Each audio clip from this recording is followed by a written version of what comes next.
Oh, nopea sorry, Twitchin chatissa. Nopea kuinka saada striimattua OBS:n. Eli te menette ensinnäkin, te teette Twitch-tilin. Nyt kuvitellaan, että teillä on oma Twitch-tili.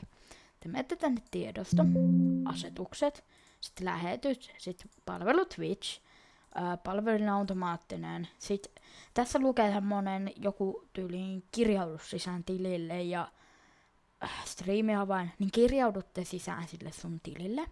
Sitten se muuttuu tän näköiseksi. Sä voit laittaa omat asetukset. Sitten, no, mä ite tykkään enemmän Petter TV. Mikäs toi Franker Ferreis on? Okei, sit mä otetaan tilaa. Tossa minkälainen tää on?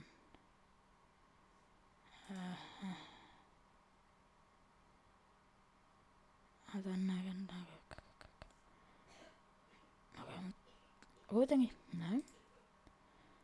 Sitten, sorry nyt vähän kuin eri.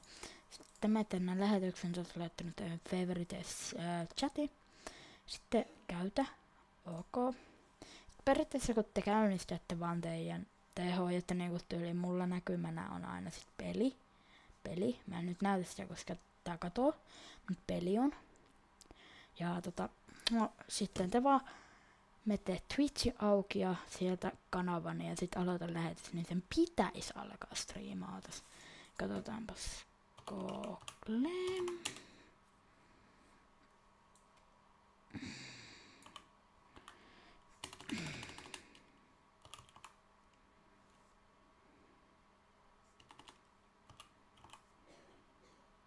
No, te menette tolleen ja sitten teillä alkaa striimi, mutta se on moro alkaamiselta ja hei.